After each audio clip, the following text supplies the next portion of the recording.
I had two or three billboards in South Jersey that said, "Get a date with Matt Katz." Read. It was called the Bachelor Pad. Yeah. Get a date with Matt Katz. Read the Bachelor Pad on like Route 70 or something like this. Yeah, like, there was one on 70. There was one. The most prominent one was when you're coming off the Ben Franklin Bridge from Philadelphia and you're driving toward Cherry Hill.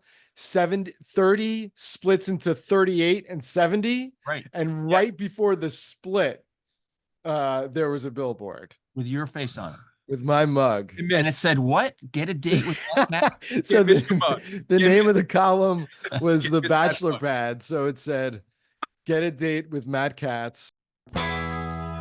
Every story and everybody's got one. This is the Jersey Angle.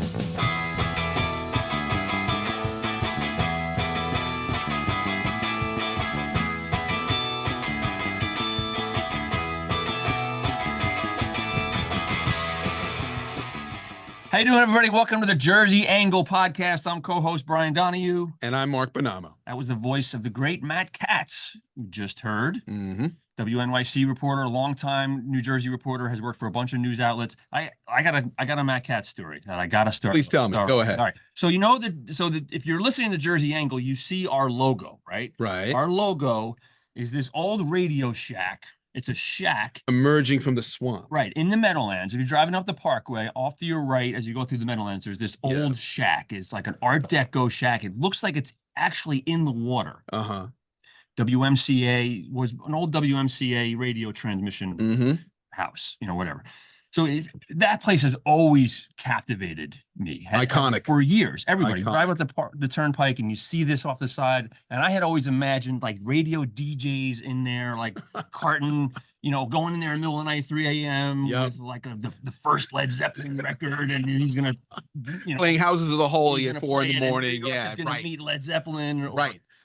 Or and so it's always been this sort of, that place has always captured a lot of people's imagination, including Bruce Springsteen when his autobiography came out. Basically, Springsteen had a story, a couple pages in there about basically what I just said, that he had always imagined the same thing of some DJ in there late at night out in the swamps of Jersey, cranking out this music, blasting it out over other people. So, all right, when Springsteen's book came out and he had the same, I realized this place really captures people's imaginations. I'm not the only person that is enthralled by this old shack out in the Meadowlands. Right. So I go there and I hook up with the station and I get a tour of the place. It's run by some religious radio station now. Okay. And then you walk out over the catwalk. It goes out over the water, over the muck. It's like tidal and the reeds, all that, out over this like open stretch of stinky Meadowlands water is these radio transmission towers. They shoot up. They're really high towers. They're AM transmission towers. They're like 150 feet high. And one of them is the WNYC AM transmitter. That's where it is. It's sitting in the Meadowlands. Yes. Right? So Matt, I am out there and I'm at this place that has like so captured my imagination for so long. And as you get close to these towers, the signal is so strong. You're not supposed to touch them. Like you can get, I don't know what. Stabbed or something, right? Woo! But as you get really close, you can actually hear the signal. It's like when you put your ear down to a turntable and you can hear the record playing, even though it's not amplified. You can and I don't know if it comes through like the fillings in my teeth or what, but you can hear. And what did I hear? Matt Katz. It was the voice. Is it me? Yes, it was Matt Katz. The first day you filled in on the Brian Lehrer show. Yeah. So I stay out there in this iconic spot in the in the mud with my head next to the transmitter. And he's in my ears. He's in my head. Matt Katz. I don't think you ever told me that story. That's amazing. I was supposed to introduce him and how he's here. He's in the room now. It's amazing. That's fantastic. I have never been there. That sounds amazing. I want to go. I knew we had these towers, and we bought. We didn't always have them. It's because of Christie we have them. Because he privatized all the New Jersey, there were 8 towers in New Jersey. And when he privatized NJN, tried to privatize NJN, remained a public television station, but he also privatized the radio towers, and he sold the 4 northern radio towers to New York Public Radio and the 4 southern radio towers in Jersey to WHYY, the Philadelphia NPR station. Wow. And because of that, after he did that, which was it was seen as like a Giuliani-esque move, because Giuliani had sold off WNYC, which was owned entirely by the city. Giuliani essentially privatized that or sold it off to like it's a nonprofit now. So Christie does the same thing when he's governor, caused a whole to-do. We thought Michael Aaron, the dean of the New Jersey Press Corps, was gonna be on the unemployment line, and it was a big deal. But I covered the privatization movement, but because of that, WNYC buys the towers and then decides to make inroads into New Jersey and hire a New Jersey reporting staff, which is how I came to be on the radio, because they hired me to cover Christie, but it was only because they were making this push into Jersey, because they bought these 4 northern radio towers to extend their signal further. And hence the birth of the Christie tracker and the whole thing. Yes. That was perfect. Real. But yeah, so like the snapping turtles out there in the muck in the Meadowlands were mainlining Matt Katz right into their fucking brain. That's right. Never mind all the dead bodies. We're not going to talk about that. Incredible. Alone. Yeah. I love it. Again, we've already started talking about things we had no plans to talk about, but great story. That's the way, Brian, it goes with this stuff. So Matt, you have I'll actually do the introduction. I was planning on doing. I didn't even get to right into the stories, but you have always thrown yourself into your work. You started at the Camden Courier Post, the Philadelphia Inquirer, and now, like we just said, you're at WNYC Radio. You have covered all things political in New Jersey with a real personal touch, and that brings us to the Inconceivable Truth, the podcast that you did recently, your own search for your own identity. I was glued to that. I just binge listened. I was waiting for the next episode to drop. It's fantastic. But we got to start. Let's start chronologically here. And maybe the most fascinating thing about you that I have not really talked with you at length about is you were the Carrie Bradshaw of South Jersey. I was the Carrie Bradshaw of South Jersey. Sex in the Suburbs. So a quick fact check, but I do a fact check just for the purpose of explaining my Jersey bona fides. My first actual full-time newspaper job was at the Daily Record in Morris County, New Jersey. That was my very first job. I never lived in New Jersey, never really spent that much time at Anthony, New Jersey, but I hadn't spent much time. I grew up born in the Bronx. Don't grew up in brush Queens over and Long that. Island. It's a Jersey podcast. You have to brush over all your non-Jersey stuff. Got it. Exactly. You're on thin ice here already. Basically my entire career has been in New Jersey, so I think I have solid standing. So how'd you get to Camden? You're Morristown, Camden. Right. I'm covering my first. I had 4 towns. My first job was covering East Hanover, Florham Park, and Madison. I loved it. I covered everything. I went to every planning board meeting. I went to every school board meeting. I loved the characters that made up the town councils. I loved the drama of the school board. I was the only reporter there. It was the best, and it now is obviously not covered at all. That doesn't happen anymore. But at the time, we covered every town in the county. And I'd work I'd get in the office at 1 or 2 in the afternoon, because it was all night meetings. Like, that was where the action was. You stop by the cops. I heard Charlie Style on your show. He was talking about how you just be able to walk into the police station and they tell you what was going on. So I'd check in with the cops in the afternoon, and then I'd go to night meetings. It was amazing. And then I tried to get a job at a slightly bigger paper. That's how it used to work in the journalism path. So that's how I ended up at the Courier Post, which was slightly bigger, and they're based in Cherry Hill.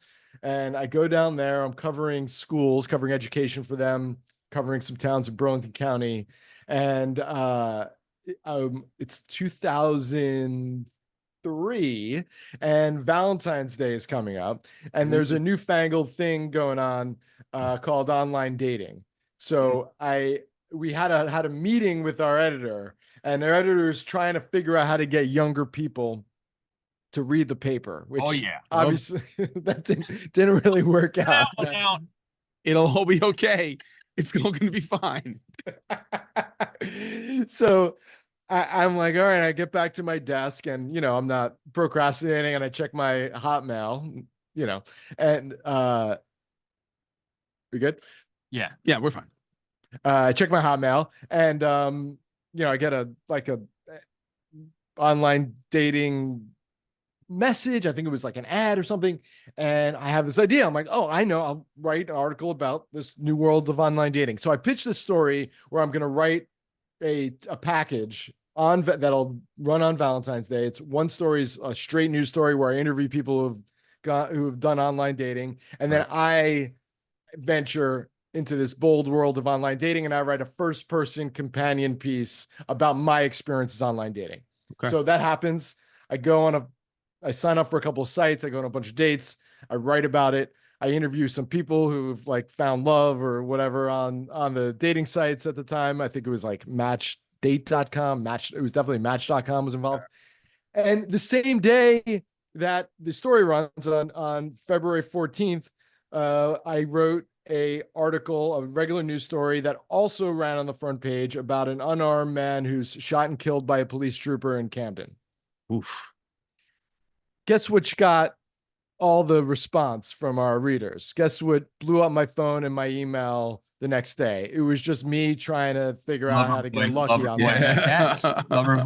I know what I'd click on. Twinkle toes. So it just felt like there was something there, right? It felt like it was resonating a little bit. And then I pitched this idea where I'd go on dates and explore the new world of dating and go to dating events and try to get a sense of what dating and falling in love and trying to get lucky meant in a world of the internet.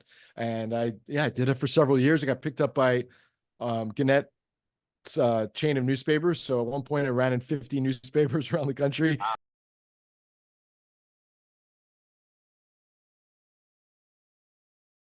I had two or three billboards in South Jersey that said, "Get a date with Matt Katz, read." It was called The Bachelor Pad. Yeah. Get a date with Matt Katz, read The Bachelor Pad on like Route 70 or something like this. Yeah, like, there was one on 70. There was one, the most prominent one was when you're coming off the Ben Franklin Bridge from Philadelphia and you're driving toward Cherry Hill. 30 splits into 38 and 70. Right. And right before the split, there was a billboard with your face on it, with my mug, and it said, "What? Get a date with Matt?" So the name of the column was The Bachelor Pad. So it said, "Get a date with Matt Katz, read The Bachelor Pad on Tuesdays." Do you have a photo of that? Do you have a photo of that billboard? I do. Oh, yes. You have to send that. Yes. I have a photo of me and my mom standing in front of it for scale. It was amazing. It was, it was first of all, it was a very cool, it was a cool experiment from a creative standpoint. I'm writing straight news all the time. Here I'm writing first person. Second of all, it was just like, I was single and this was like a reason to sort of try new things. Women would write to me based on my columns. I'd end up, going on dates with them. And I mean, it helped with my hard news reporting. I remember there was a fire chief who'd been around for like 60 years and he died, and I knocked on his widow's door to do a story. And she's like, "Oh my God, you're the dating guy." So it humanized me, I think, to some sources, people who were familiar with it. And then I got, I think and this gets to what I've done most recently. I think I wet my whistle a little bit in terms of writing first person and understanding how to go about doing that and, what works and what doesn't. So, yeah. And then tell also how I proposed to my wife, because so I find a girlfriend separate from the column. The lovely Deborah, right? Yes, lovely Deborah. And but I'm still writing the column, but I'm writing about having a girlfriend. I'm writing about when the toothbrush gets left in the bathroom. You met your wife outside this process of, she didn't see a board and call. She did not. We were though friends first, and she did Okay. see the billboard. And I kind of feel like the billboard had to do something. Yeah, it's such an unusual kind of fame. It's not like there are more people who've been famous for being on TV than have actually been on a billboard. I feel like it's such a strange, unique. Yeah. So maybe it helped, but I met her through friends. At the time, though, so we were dating for a little while, and then New Jersey Monthly Magazine was interested in doing a profile of me in the column because I was in like a half a dozen New Jersey newspapers with the column. Right. So she, in the course of being interviewed for that, the reporter asked if I was planning on getting engaged, and I said yes, eventually. And then I started thinking about it, and then I called her back, and I'm like, what if I proposed in the article? So the end of this New Jersey Monthly article, which was headlined Mr. Wright, W-R-I-T, the last line of the article is me proposing to my wife, my now wife.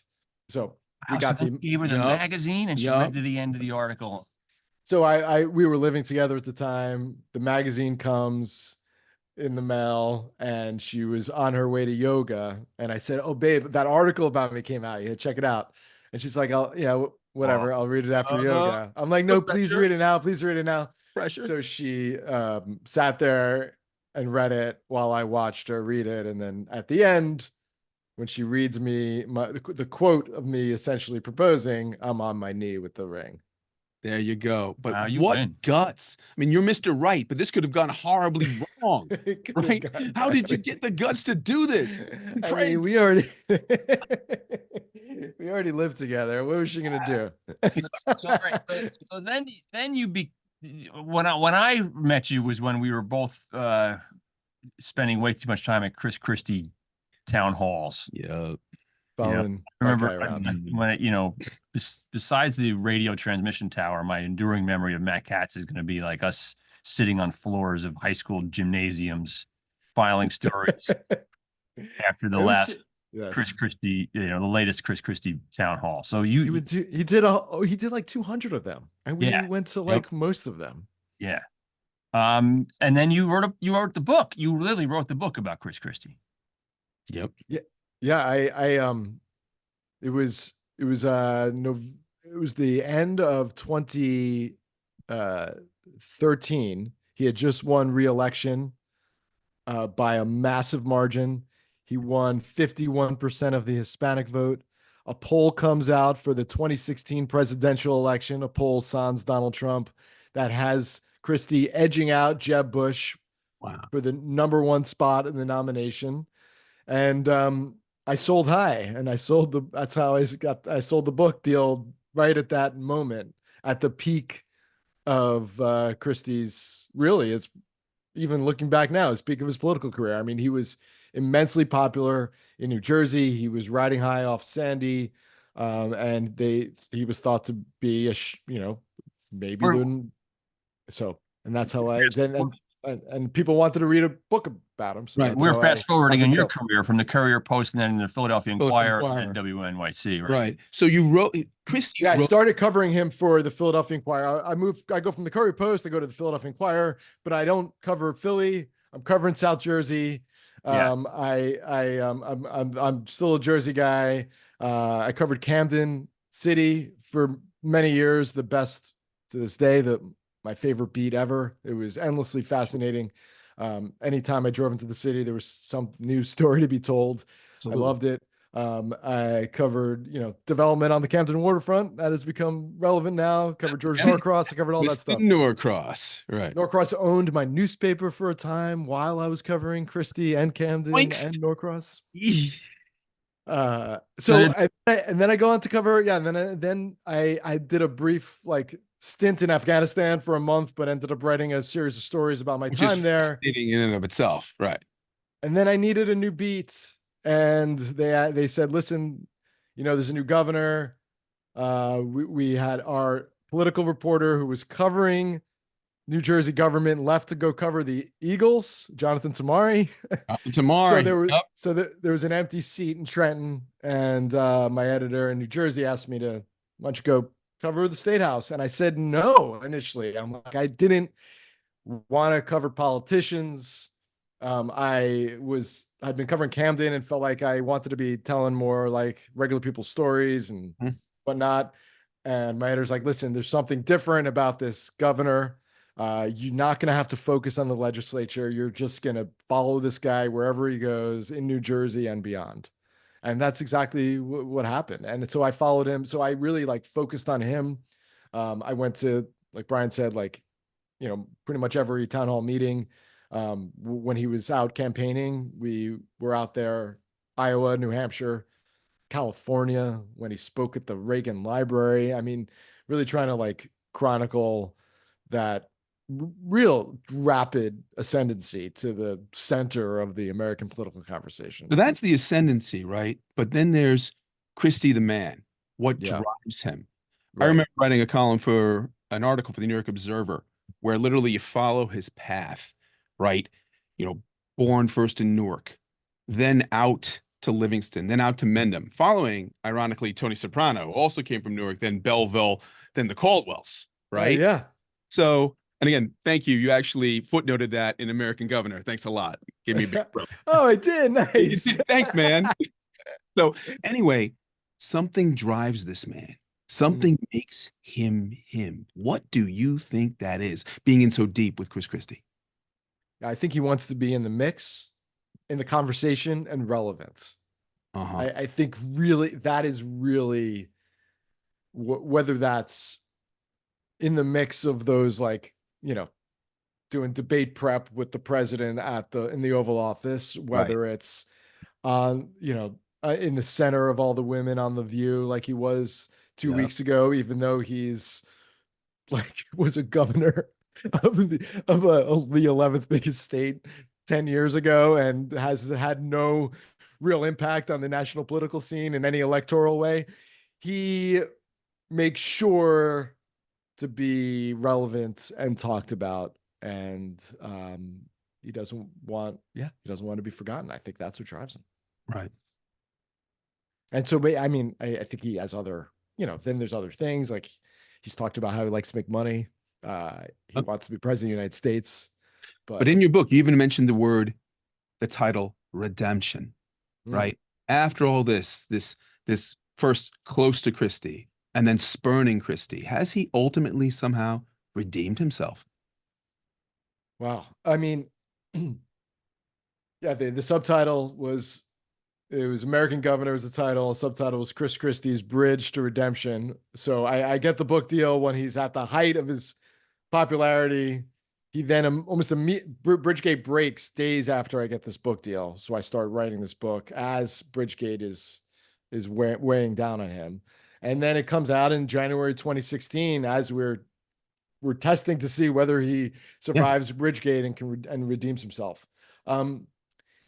No, he's not yet redeemed himself based on the political popularity. He is an unpopular politician in New Jersey and has been tested electorally nationally. Right.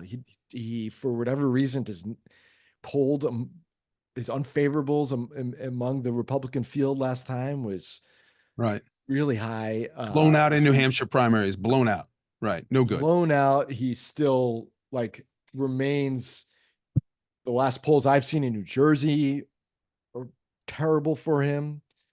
And he has not, maybe some would say, given that he's turned his back on Trump, and if you're an anti-Trumper and see Trump as a mortal threat to American democracy, and the fact that he turned on him, maybe people will think he redeemed himself in that respect, but he has not recovered and recaptured that magic that he had in those years that we were following him. I mean, 2012 into 2013. He's really 2011, 2012, 2013. Is he frustrated that he somehow missed his moment? Like he was this close? I was thinking about him. Thinking about that yesterday. Right. Because Josh Shapiro is now being bandied about as a possible vice presidential candidate. And it reminds me of another brand new governor, as Shapiro is, who was number 2 was second on Mitt Romney's list to be vice president, right after Chris Christie almost ran himself as a governor just in his second year in office. And that was really the peak. Like, if Christie had run, could he have beaten Mitt Romney in a primary? If Chris Christie had run and won the nomination, could he have beaten Barack Obama? If Chris Christie had been, I mean, this man was second. Was the runner-up both for Mitt Romney as his number 2 and as Trump as his number 2. Makes him a great Jersey. Makes him a true Jersey character. Totally. So close. Second fiddle. It's so freaking. Maybe we need to reframe Chris Christie as, right. The ultimate Jersey. We just had Chuck Wepner on here a couple weeks ago, right? Yeah, man. Who almost beat the champion. And became famous. He almost beat Muhammad Ali. He knocked him down and lost. But that's maybe he can be the lovable almost also ran. There's something like a tragic redemption. He's lovable. He's cuddly. Yeah. But Matt, so let's move on to the where you are now. So all this is going on. You're reporting. You're chasing Christie around. You're writing this book. Inconceivable Truth, the podcast, is your search for your identity, really, your lineage, your who your father is. I'm not going to give any plot spoilers here because people might want to listen to it, but I will just tell people that it involves like weird shit that happened in fertility clinics in the 70s that resulted in me. It resulted in you being born, and your dogged determination and investigative journalism to find the truth about yourself, right? So while you're living this life as a reporter and you're chasing Chris Christie around, is that when things started bubbling up in your head about, you have these two things going on. You have this journalism career, you have now personally, is that when things started, like questions started arising? Is this all going on at the same time in your life? Yeah, actually, it started kind of concurrently in 2016. So it was so shortly after Christie drops out of the race. I had done a bunch of genealogical research on Chris Christie. In fact, I opened a ancestry.com account to try to get to Christie's roots. I was very curious, like, how, when his people came over, if there were any interesting stories to be told. You would do when you're writing a biography of Sean, right? I actually built a pretty extensive family tree going back a few generations, which I'm sure more information than he knew. And it was big. I printed it out and I folded it up and I gave it to him at a campaign stop. And by the way, Governor, you never thanked me for that. I never heard anything about that, but I thought it was pretty cool. So I guess I was like, I had some familiarity with, how this new genealogical research was working and how people were able to use DNA, spit in a cup, put it into ancestry.com, build a family tree based on cousins they would connect with, find their ethnicity. So I was just interested. I grew up 100% Ashkenazi, Eastern European Jewish. My people, they don't talk about what happened in the old country. That's very common. We're not sure like which towns, the people who came over spoke Yiddish, their kids spoke English. They didn't talk about what happened. I was literally just curious which village my people got kicked out of. That was like what I was like curious about. So I got this ancestry.com kit. I got two. I got one for my wife. We spit in it. We're both expecting to be 100% Jewish. My wife gets hers back. She comes back 100% Jewish. I get mine back. I'm 50% Jewish. And I'm 50%. At the time, it said I was either Scottish, Irish, or British. Now, it's Jewish, meaning like Eastern European Jewish. I'm only 50% Eastern European Jewish. Doesn't make any sense. Both of my parents, my parents were divorced, but both of them were they're definitely Jewish. They're definitely from Eastern Europe. I got bar mitzvahed. I went to Israel during college. I did the whole spiel. Like, I mean, there was nothing to even question it. But I don't have any answers. And it goes on for almost 2 years. I didn't understand what was happening. And it was just like a joke in my family. Oh, that's why you like whiskey so much, Matt, or yada, yada, yada. I'm guest hosting on WNYC in 2018. I'm filling in our midday show. It's like noon to 2, take calls, you interview authors, you interview singers. And there's an actress who's supposed to come on. She's from Orange is the New Black, and she wrote a book about her family's immigration experience, right? So, and it was about her like family getting deported. She's from Passaic. She's from Passaic, exactly right. Yeah. What's her name? I can't forget her Colombian family. Moved to Massachusetts. Yeah. What the hell? Just reading about her the other day. Anyway, another blanking on her name.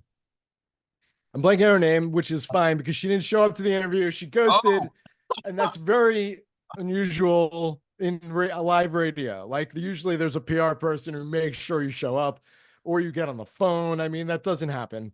Never happened to me before, although I haven't done this a lot at that point, and it never happened to me since. So I had to vamp. I had a half hour to kill. The producer's like, just vamp. Pressure. Go to the phone lines. So I'm like, immigration. I was actually reporting on immigration at the time. It was the Trump years. I'm like, I don't want to delve into the politics, all that shit. So I'm like, you know what? Let me tell my story. So I told my story. I'm like, listen, we're supposed to talk about immigration today. Just curious if anybody out there's learned anything about their family's immigration experience. I just recently learned that I'm not 100% Jewish. Thought I was 100% Jewish. I'm 50% something else.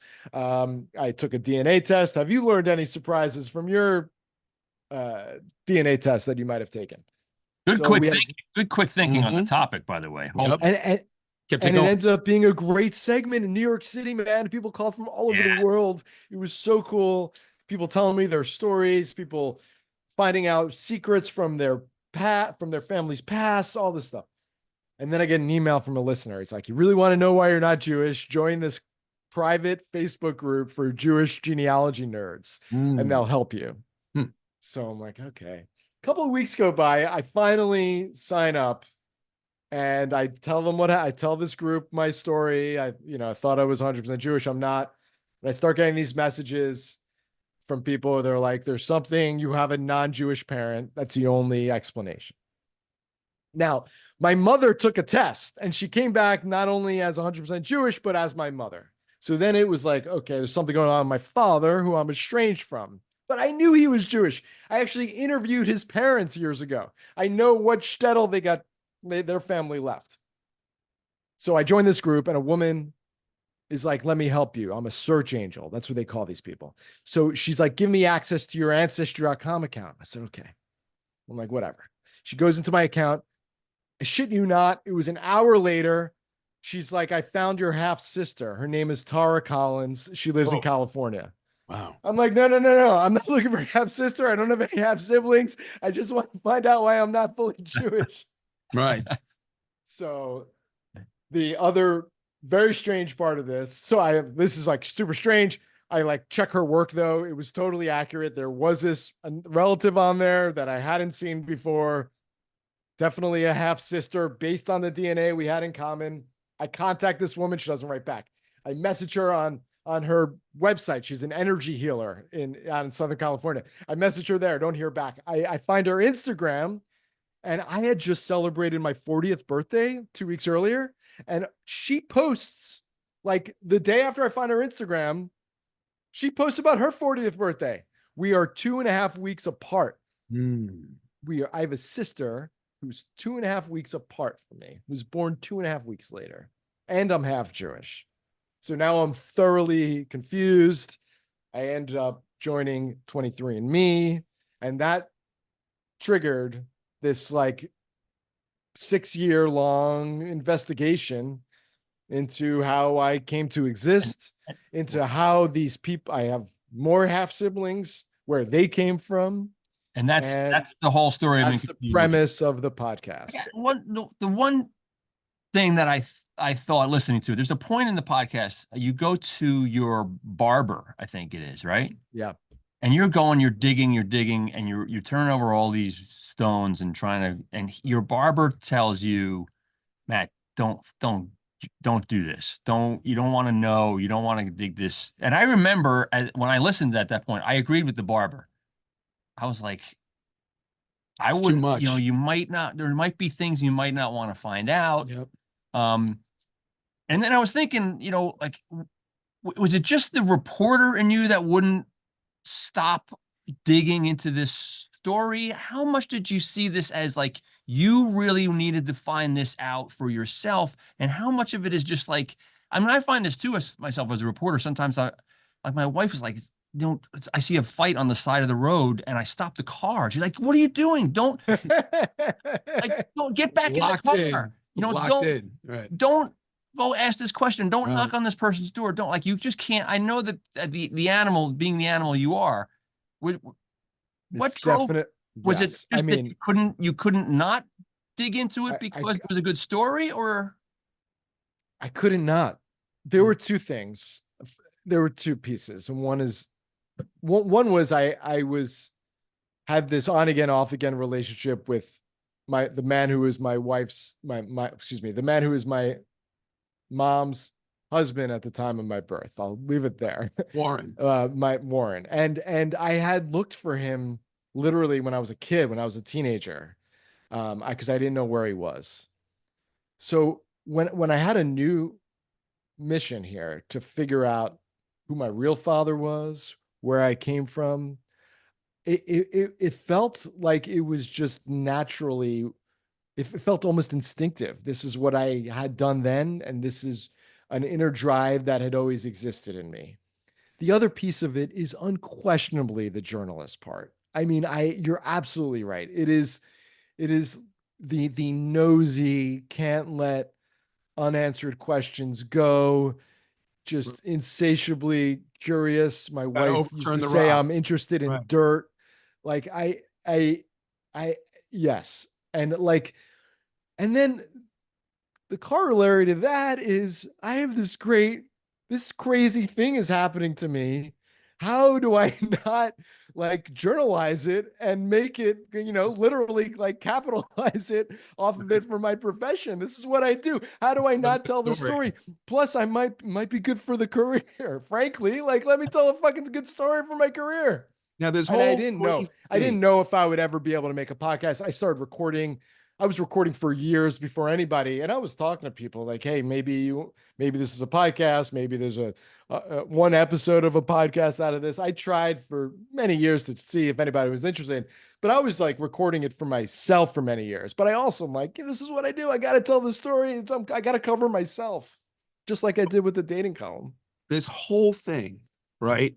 What did this process, chasing down this story, as focused, as obsessive and driven as you were, what did it do to you, and what did it do for you? I mean, it changed my life. It gave me a whole, it changed how I look at myself in the mirror, like from a physical standpoint, because I now know that I'm half Irish. And I literally welcome to the clan. Thank you very much. I'm happy to be here. To the clan. With a foot in both now. Right. It has the extraordinary clues I got along the way that led me to the answers I needed to find, which really only unfolded as I started making the podcast this past fall. The way all that happened made me view the world in a different way. I feel, and I have not been able to exactly frame this in any eloquent way, but I feel like there are other like energies that are around, that are invisible to me, and that have always been, and that but that exist, and that might be pushing me in certain directions, or push people in certain directions, or allow things to unfold in a certain way.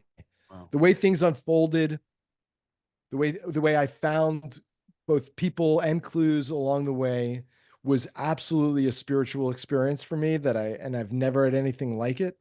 So it changed, it shook my worldview up in a dramatic way. So and then lastly, I have new people in my life that I never did before who I've become quite close to.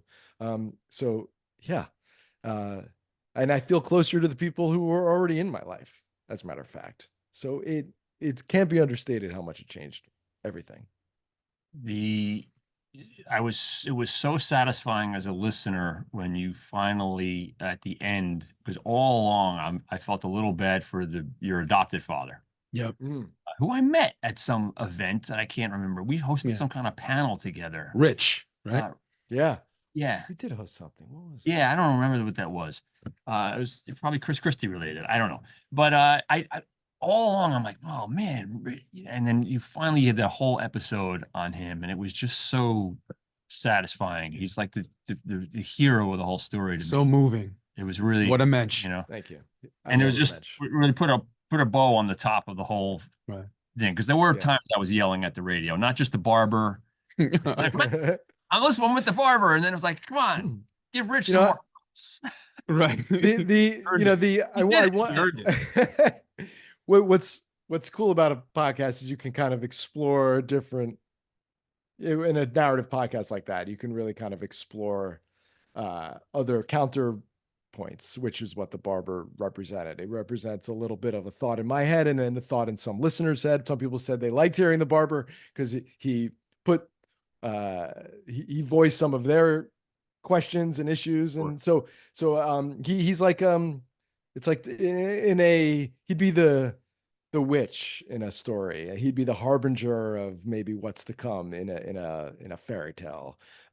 So I felt like in the narrative podcast, you can kind of like, bring in some novelistic fiction like elements. And that's what the role I was hoping he might fill.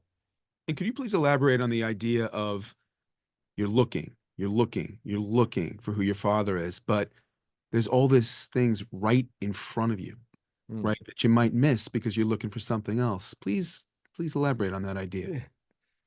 Yeah, I mean, you're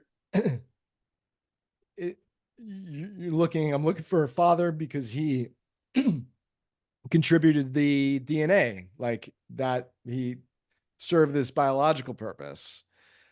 But there are all kinds of other family roles that are filled by people who don't have your DNA. Right. And in some circumstances, it's even more beautiful because there's no ancestral obligation there. There is just like a kind of this pureness of love.